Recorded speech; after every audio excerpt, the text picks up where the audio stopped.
Hey, everyone. You're listening to another episode of the All Things Private Practice podcast. I'm your host, Patrick.Casale. I'm joined today by my friend and colleague, Dr. Dominique Pritchett.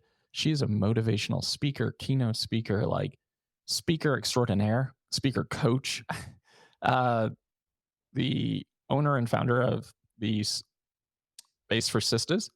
I don't know what your therapy practice is called in Wisconsin, Dominique. Beloved Wellness Center. Beloved Wellness Center, that too, a therapist, but an upcoming retreat host in South Africa in October. We're going to talk a little bit about that today. I'm butchering this this introduction for this incredible woman because I am super sick while we're doing this recording, so I'm just going to name that now. But this is really important because we wanted to talk about the event that you're going to be hosting, but more importantly, we want to talk about some recent experiences that you have actually had and sharing that with the world. And there's been a lot of buildup. So Dominique, if I missed anything in your bio, please fill in the cracks. And also just welcome back to the podcast. You've been on before and always love talking to you. Thank you. Thank you. I'm going to give you a pass on destroying my bio because, like you said, you're sick and I empathize with you. And so he gave me a few extra things. But for those of you who don't know me, my name is Dr. Dominique Pritchett. One thing about me is I'm born to challenge the status quo. I partner with organizations to elevate their people so that they can prioritize their mental wellness. So I am the founder and owner of Beloved Wellness Center, founder and podcast host of Space for Sisters, and my newest endeavor, I'm the founder of Speak to the Soul. So at Speak to the Soul, I work with mental health and wellness professionals on business solutions so that they can ignite the opportunities that they desire to serve deeper and add paid speaking into their business. A few other things about me is I volunteer on a boatload of committees, organizations. I'm a member of NASW, APA, and Delta Sigma Theta. I hold a doctorate in clinical psychology, master's in clinical social work, as well as my bachelor's. And I've been featured on BBC London, Shondaland, Women's Health Magazine, New York Times, and so many more. So you forgot a few things, Patrick, but it's cool. You know, that's the first time I've had someone on who's like excited to share their accolades. And I give you a lot of credit for that because you are one of those people where I'm like, she's really out there doing the thing and like leading by example. Usually when I read bios, you can see people are cringing. They're like, I don't like being talked about. Tell me why it's so important to talk about all of these accomplishments and to take pride in them. Absolutely. If you don't talk about them and celebrate yourself, many times people won't. And as a professional speaker, when I turn speaking from a hobby, like, oh, I love to speak, into it being a primary revenue source and a primary way to expand my impact on people, I need to tell my wins, my story, because that in turn keep the referral cycle. That in turn builds partnerships and relationships. And here's the thing: if you follow me on socials, you know I'm pretty no nonsense when it comes to advocating for folks' mental health. But if you don't tell your story and brag on yourself a little bit, no one is going to know you. You are going to be the best kept secret. My goal is to work with a lot more ease and have my name spoken in rooms when I'm not there. But if you don't know anything about me, and I say that with excitement, anyone's going to bring my name up. That's so true. I'm like taking some of that in for myself. I'm like, maybe I should start being more prideful in some of the stuff that I've accomplished. Other things we left out of your bio is that you are the keynote speaker for the Doubt Yourself, Do It Anyway summit that we're hosting in Italy. You're speaking in Ireland, Scotland, Spain with us and all the things. So listen, y'all, if you are looking for a speaker or a speaker coach, Dominique is the person. You're the person that anytime someone mentions speaking, how to get paid speaking gigs, how to fine tune a proposal, how to like really work with these partnerships, you are the first name that comes out of my mouth in rooms that you're not always in or a part of because you are so talented. And I've done one-on-one with you before and I'm just like, blown away every time I leave that setting. So I really want to say that and just highlight that. Thank you. See, that's what I've been working towards. So Patrick, thank you so much for that. And here's the thing, because I took that leap of faith and just, putting it out there, people who are on your social medias, if they get annoyed with you celebrating yourself, you need to reevaluate those relationships. But I imagine if I don't share those things, Patrick would not be able to do that confidently on my behalf. And one thing about me is I value building meaningful relationships and partnerships.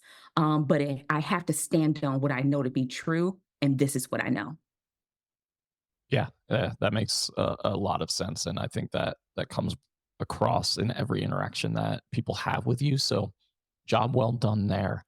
Yeah. We're gonna Yeah. get to the event that you're going to be hosting this October in South Africa because I said it to you. I would sign up in a heartbeat, but I told my wife like Mm-mm. I want to go to this event, but I think the first time we go to Africa, it needs to be together and not on a work trip. Look, your Uh, girl's not about to get me. No, not. I'm not getting in the middle. yeah, Ariel's gonna she wouldn't have that. So that's first and foremost. I think the event looks spectacular. We'll talk about that. We'll talk about the creation and why it feels important. But you and I were talking before we started recording. You've been very public about some of the experiences that you and your family have had recently out in the community that have been really racially charged and racially driven. Mhm. And I know you wanted to talk about that a little bit first before we dive into some of the other stuff too. Yeah, yeah. Recently, I live in Wisconsin, and it is a very complex state as it relates to racism and all the isms that plague the people we serve, as well as many of our lives. I don't think there's any secret about that. And with every state, every community, you have your pockets where people are progressive and thriving. So last week, I was coming from a conference up north with an F, as we call it. When it's with an F, you mean it's way up there. And so being at that conference, being one of few Black people, it was eye opening again. And I want to talk a little bit about why I didn't fall apart because of that and how I leverage that, because you can't help but notice me if I'm one of few. And Sure. so then I come back home and I'm headed to a dinner to support my friend at an event they're putting on. And I get out of my car and I hear, "You better watch yourself, nigger." I'm going to say the word. I'm not going to make it pretty. I'm not going to use any bleeps because that's what was said to me. And so I'm sure you can imagine. I'm like, whoa, who didn't, you didn't see that coming. And here's the thing. I am a Black person, but I'm on the brighter side, brighter end of the spectrum. And I acknowledge and recognize a lot of the privileges I have: colorism, the texture of my hair, my eyes are green, and all the things that I have been able to naturally use. But in that moment, I was a Black person that someone saw and wanted to hurt. Then fast forward a few days later, my phone rings at 2:30 a.m. And I was like, this better be an emergency because my phone's on do not disturb. But people know if it's an emergency, call me twice. And so my sister calls and says, I'm not okay. And I said, what happened? And she said, we were just assaulted by the police. And so 4 words that really plague the Black community is you fit the description. And so her partner, her boyfriend at the time, fit the description of someone whom they were looking for. Mind you, they just got off the highway, came into town, and this isn't a sundown community, meaning that we are not unsafe when the sun goes down, but experiences like that makes you think you are. And so going through that and experiencing secondary trauma from her being assaulted, her partner being assaulted, and her children witnessing that trauma, I'm still holding it today. And it's been a few days since I've gone outside because, I had to contain myself. I share this story with you because we are advocates. We fight the good fights. We cause good professional trouble. But when it hits home to you, it does something different. And so, Patrick, my experiences in my life, I share because I know someone else can relate to them, but also this continues to give me my spark to speak up. That is the name of our retreat, the spark to speak. And so, going back to sharing your wins, sharing your story, use your life experiences to give you clarity on what do you speak about, how do you speak on it, and who do you speak for. Yeah. I know I need to heal before I take it to a stage, but it just continues to add value to my resilience and why I'm not going to stop talking and advocating for folks who are disenfranchised. Yeah, absolutely. And I appreciate you sharing that on here too, because I know you've kind of been public on your Facebook. I think when we take it to, other platforms, it's like we really need to make sure that people know this stuff is still happening. Because I think if you look like me, you don't really have to go through life at any time in any setting and be concerned for safety. I'm always hyper focused on like my wife's safety. I'm always like scanning the room, and I'm always very aware of like, wow, she's the only black person in the bar, Mm, restaurant, place that mm, we're at. Like, this is so strange for such a quote unquote progressive city, which is problematic in itself. But the fact that you're mentioning the NAMI situation in northern Wisconsin, and I know you've talked before about like examining businesses' values and then pitching them based on their values. So mhm, if you notice, like, let's just take NAMI because I think most people listening know what NAMI is. What is it? The National Alliance of Mental Illness. Um, I'm just trying to make sure I get the acronym right. mhm, But if we would have to assume, right, that a value of NAMI would be like inclusion, diversity and inclusion, education, awareness, inclusivity.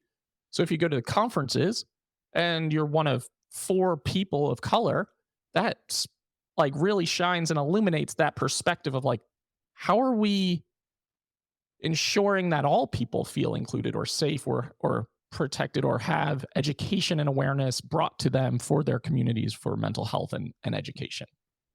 absolutely. It definitely was an opportunity to take in what was happening. I always, we're investigators, we're assessors. So I'm assessing, I'm asking questions. And, one thing I learned, it was in the middle of Wisconsin because it was at, I think they called it like the Mid State Convention Center. So no matter which point of Wisconsin you drive from, it's likely 3 to 4 hours inward. And so that was good for me to know. However, when we look at fairness and things like equality and equity, it may require other people to drive a little bit further for other people to feel safe to show up. That three might need to go into about 4.5. And Right. so I did a lot of assessing, a lot of just networking. And I used to be afraid, or I used to be angry about being one or a few or the only person in a room. But like you said, I'll go back and say, I observed this. How can I partner with you so that we can eradicate the impact that I had so other people don't have to experience it? And so when you find yourself in environments, take it in because you never know what might be your next breakthrough as a speaker, as a long term partnership. And here's the thing what we know about NAMI is that they desire those things. What is getting in the way? Right. When you bring this stuff up to executives, to partners, to boardrooms, et cetera, what's the response typically like when you're like, hey, this is just an observation. How can we eradicate this? Mhm. Well, first, it's all in my approach and my delivery because folks don't like to be called out for things like that. I can't imagine they're pleasant. And what do we get? Well, we intended to, or we desired to. I need y'all to be a little uncomfortable with this, first of all. And Yep. so it's all in your approach and your delivery. We are curious. We're naturally curious people and professionals as mental health and wellness professionals. And so I wonder a lot. I'm a solution focused therapist, so I spend time wondering what it would be like if we did A, B, and C. What would you need in order to make that happen? Because maybe way up there, y'all, I mean, clearly, y'all don't have maybe certain organizations that need to cultivate that relationship, but down here we got them. Well, how can we build a bridge and a partnership? And Right. so I always approach it through the lens of wondering and observation. For example, I sent one of my strategy clients some pitch templates, and she wrote this whole book. I was like, honey, take all of that out. Ain't nobody trying to read that. Right. Okay. The minute they say they feel like they're being sold to, we need to gather the data so that we know how to effectively pitch. Say, hey, I was recently at this conference and I noticed A, B, C, and D. I'm wondering, did you notice that too? I didn't say y'all were racist. I didn't say this and I didn't say that. I need to have a shared understanding that we both are observing something similar. We may not have the same emotional impact. And then, yeah, we noticed it. Then we'll get a litany of reasons of why. And then I can say, one of the areas where I shine is cultivating communities and relationships where people can feel seen and heard. And the goal is for them to walk away feeling emotionally safe. Right. I love that approach because, again, breaking that apart, there's a lot of intentionality there. And you're never saying in that initial like pitch, right, that you're pitching. You're not Mhm. like saying, and by the way, here are all the ways I can help, you know, do A, B, C, D, and E. You have to establish that relationship. You have to kind of showcase your expertise and understanding of the issue. Yes. Yeah. And I think it definitely helped that I was a speaker there. So I spoke Right. on the Spark to Speak. And I spoke on that signature topic, and it was focused on burnout prevention for the caregiver, the client, the community, and clinician. And so being able to incorporate that in there, hey, I actually spoke on burnout and I wonder how, et cetera, et cetera. I believe a lot of mental health and wellness professionals are afraid to go after opportunities because they don't want to sound salesy or sleazy and all of that. Those are the very things we are going to uncover at my retreat because I have to start with the foundations of what does a curious conversation start with? How does a curious conversation sound in order to build up the ramp to get paid to speak? I see a lot of programmers. This is no shade because everyone has their ideal audience and who they want to start working with or how they want them to come into their ecosystem. Of get this contract, get this $25,000 contract or whatever, but we are not ready for our yes, and we don't have the systems and solutions for people to pay us. Right. Yeah. People in that regard, right, like aren't even ready for like a $500 contract because you That don't have part. systems in place or you feel so uncomfortable discussing money because what Mhm. you'll see a lot of the time is in these Facebook groups, like, want to get into speaking and consulting and I don't know what to charge. Do you all just charge your hourly clinical rate? Like, is that how this goes? And people are like, yeah, that's what I've heard you do. And then all of a sudden it's like, I just did a 3 hour talk for $100 or whatever the case is. And ultimately that goes round and around and around. Right. One of the things to keep in mind to piggyback off that, no one can ever pay you your worth. Right. Okay.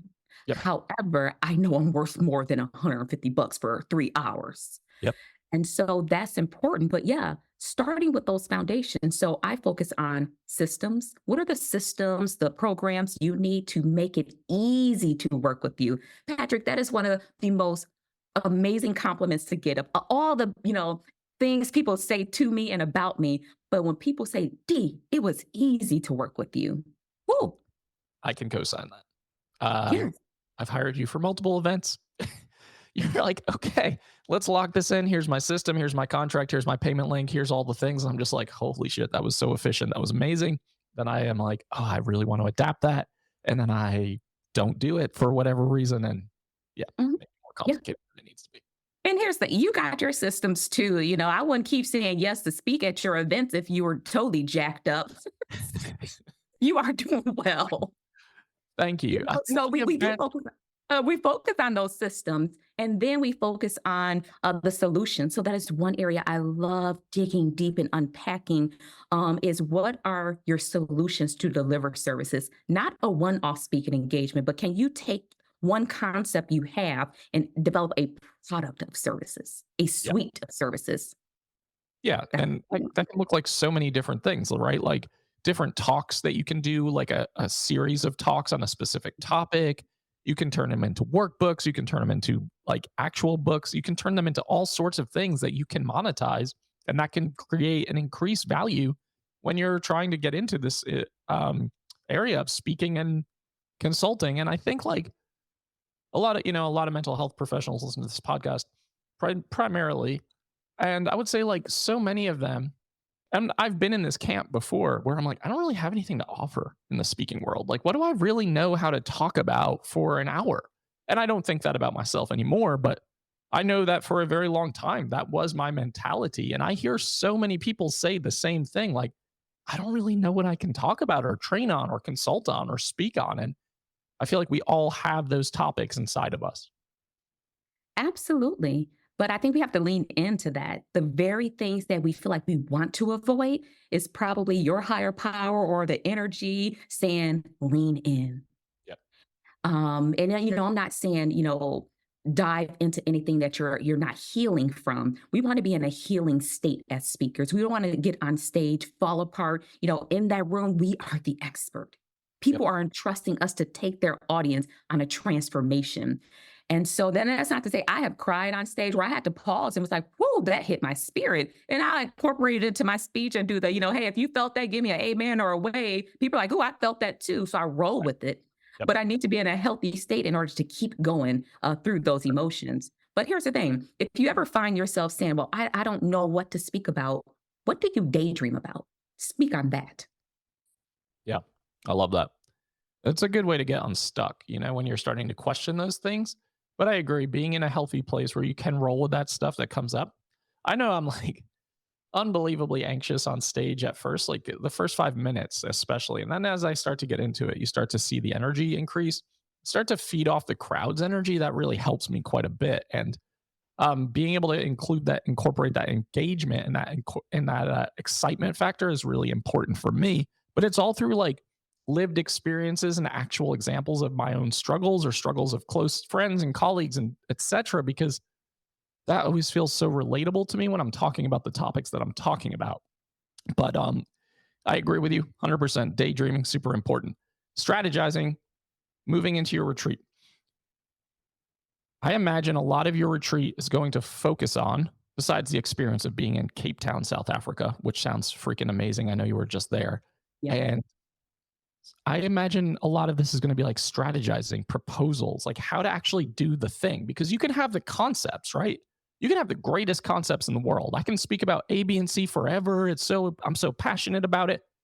But where do I go from here? How do I actually pitch? Where do I actually find speaker opportunities? I imagine that's going to be a big part of what you're doing. Absolutely. So I was just in South Africa, multiple areas. In fact, I was at someone's event, Jennifer's event, and I was a speaker, a workshop speaker. And so I'm sitting on Table Mountain, one of the most beautiful mountains and sceneries, 360 views. And I'm sitting on this mountain, 3,500 feet above sea level. And it hit me. And I just said, this is where I'm going to birth my retreat. Mm. And so you're right. It's not just do these things. No, people are investing into being taught and shown, well, how do I do them? So I consider the Spark to Speak retreat is get it done and have fun. It's not going to be heavy lecture, heavy workshop intensives. We're going to unpack what we need to, and there are designated on-site live coaching time where you are going to get it done. Oh, you need a website? Great. Here's a template to get your website done. Oh, you need a speaker one sheet or a speaker kit? Great. Here's a template to get it done. And whatever else. Oh, you don't know what to speak about? Let's come up with your 3 signature this.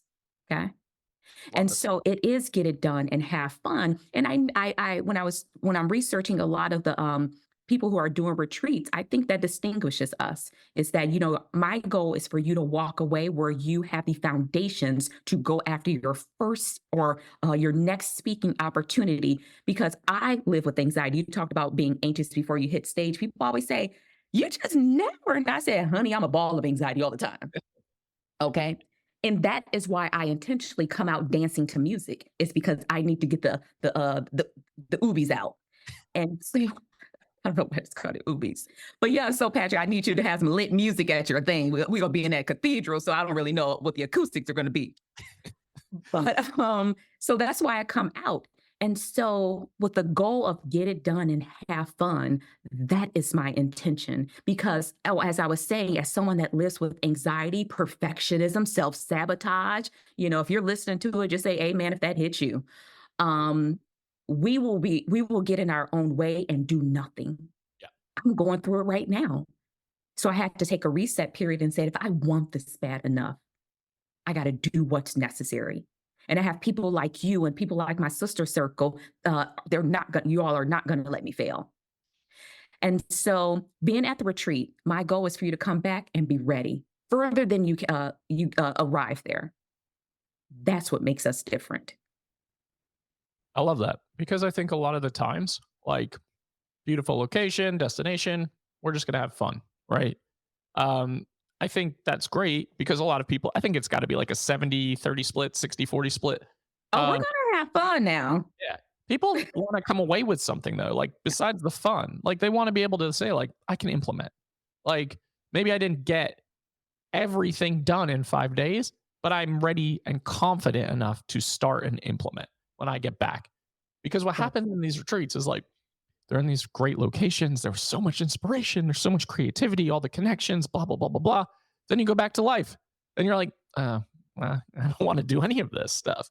So having that strategy in place and feeling really confident in being able to implement it and actually act on is really the kicker, right? Because you come back to the United States or wherever people are traveling from, and all of a sudden you're like, I got to go back into my day to day. Like, it's really hard to then transition into that mindset of how do I build in this time to make this my a priority, especially if this is a goal of mine. And I think that's really, really important. Absolutely. You've been there, I've been there, and after 2 weeks to a month after the retreat or conference, you're just like, damn, was that investment worth it? It wasn't the host or the organizer, it was our inability to execute. But like you said, real life takes over. And so why not fly back into where you came from saying, I'm ready to get started? And here's the thing, that term readiness, you will never feel like you're ready to do something first, Nope. but you are more than ready. One of the reasons why I curated it for mental health and wellness professionals, as well as all of these services under Speak to the Soul, which is the company for that, is our gift as clinicians and as mental health pros. Can you imagine what that would be like to translate that into a speaking and consulting arena? We have a gift the world may not have access to, and we understand people. And so, speaking and consulting is understanding people, building relationships, and all the bells and whistles. We have a gift. We are needed in every industry. So, don't think, oh, I will only speak at nonprofits. No, you're needed everywhere. You are someone who exemplifies that because I know you've gotten speaker opportunities at like tech firms and C-level businesses and all over the world. So it doesn't have to just be and there's nothing wrong with speaking at a nonprofit for those of you listening. This is a great place for you to fine tune those skills, give back to the community, etc. But there's so many opportunities. And like Dominique just said, not only do we understand people and culture and creating connection and dropping in and vulnerability and working through stress and burnout and all the things, you also have a skill set that a lot of people do not have. And I think when we surround ourselves with lots of therapists, lots of mental health professionals, we kind of have this false assumption that everybody has this knowledge, everyone has this training, everyone has this language and understanding. And then the reality is like so many people don't, right? Like we're actually probably in the minority because we have master's degrees or higher education than a PsyD or a PhD, et cetera, et cetera, et cetera. It's like, no, we're actually probably in the minority in a lot of the world. Well, and we've invested all of that time and money and everything else to train our brain to think differently than a majority of the world. We have to take in a boatload of information each session or assessment or intake, and synthesize that and make sense to our client. And Mhm. so that sounds like if you were to extend that gift into a consulting arena, you go in, you assess, you gather the data, you present it in a whatever findings and say, this is how I can help you address those issues. The same way you would say, tell a client, based on what you shared at your intake, I do believe I'm the right provider for you. And this is why. Absolutely.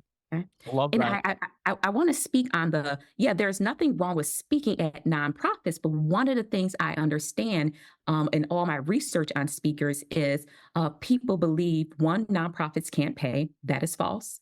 Yep. And two, they equate speaking at nonprofits to their worth. I'm only worth what I believe nonprofits can pay. Yep. It's similar in the mentality. If you worked in community mental health, you leave community mental health to start a private practice. Your initial mindset is that nobody can pay for private practice services, right? Because like all I know is community mental health, where we worked Medicaid, state funded, uninsured, etc. And then it's like, well, no, there's so many people out there who can pay. Nonprofits have grant funding. They have funding that they can tap into. You just have to know how to kind of seek that out and who to connect with to have these conversations. And I think that's a big part that keeps people from pursuing those options because they just don't know. Right. And when we talk about speaking, I want you to keep in mind speaking involves consulting and strategizing services, maybe organizational assessments. So don't think speaking is I'm speaking on stage in front of hundreds and hundreds of people. Here's the thing. I am primarily a keynote speaker. I love workshops because I get to, really have fun with people. And speaking in front of large crowds, I love it. Wasn't always the case, but I love it. If you are an introvert, excuse me, or someone that is, maybe neurodiverse and they're just like, I cannot, that just overwhelms me. There's still room for you because Absolutely. guess what? Other introverts need you. And I like that you mentioned like assessing workplace culture or assessing like different processes within organizations. Like that can be a part of it too. Mhm. And that's often overlooked. Like people can move into so many different arenas within this profession because our skill sets are so diverse. It is. Yes, yes, they are. And so if you are listening, I want you to ask yourself, are you willing to risk who you are today for who you are destined to become? Ooh, I like that. Let And that sit. that is how I usually end many of my talks because they are about recovery and prevention of letting some folks go, letting some things go.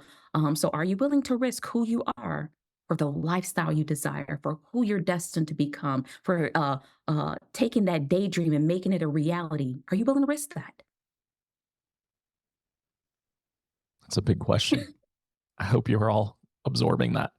I also like that Dominique just flipped the script and was like, okay, I'm going to end this interview right now by dropping this quote.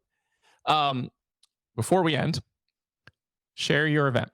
Like, tell the audience why they need to come to South Africa and when the event is, how they can find it, all things speak to the soul. Absolutely. So our retreat is called the Spark to Speak Retreat. We will be in Cape Town, South Africa, October 14th through the 19th. And if you are a runner, they're having a 10K and some other races on the 19th and a marathon on the 20th, which I'll be running in. It's not public yet, but that's where I'll be running it. So it's October 14th through the 19th, and we'll have, about 3 days of workshops, on-site coaching, intensives, fireside chats, and get it done. And then we're going to have retreats. So our gift to you will be covering 3 group excursions, 3 group dinners. So to take that off your plate, you can head to bio dot speaktothesoul.com. You can see our packages, room selections, and all the other accompanying amenities that we'll offer. We will be staying at a waterfront hotel that overlooks the ocean, that can you can see the mountain in the background. And so to be around that beautiful scenery, I know you're going to birth something beautiful and amazing. And so we're 5 months and a few days out. Our room selections are limited. We have private and we have shared room. If you are private, you can bring in a guest that's not a mental health pro for an additional fee. You're responsible for your flight, travel, and all the other bells and whistles are on the website. But our retreat is October 14th through the 19th, and it is the Spark to Speak. It is time that you ignite that spark because the world is waiting to hear you. Love it. And that stuff will all be in the show notes so that you have access because I know you only have a couple of spots left. Y'all, if you're listening and this is something that's a goal or a passion of yours, this is the event. I'm telling you, I don't really like to go to other people's events. I don't really I don't really ever do it. If I could do this one, this would be the one that would be my priority by far for so many reasons that we just covered. So, again, all of that information will be in the show notes. Dominique, where can people connect with you on social or in general? Absolutely. So I am at Dominique Pritchett across all social media platforms. I do a lot of business on LinkedIn. I have a fun and I party over on Facebook and Instagram. But if you are in need of any business development services, whether it is strategizing, helping you come up with all of those things I talked about so that you have a foot in the door when you come to the retreat, um, feel free to reach out to me and my team will take care of you to get you on my schedule. But I'm at Dominique Pritchett across all social media platforms and DominiquePritchett.com. Perfect. Dominique, thank you so much for coming on and sharing all of this. This is a great conversation, and I'm just really excited to connect with you and all of these trips and excursions and opportunities. You are an absolute inspiration to this community. So thank you so much. Thank you so much, Patrick. To everyone listening to the All Things Private Practice podcast, new episodes are out every single Saturday on all major platforms and YouTube. You can like, download, subscribe, and share. Doubt yourself, do it anyway. We'll see you next week.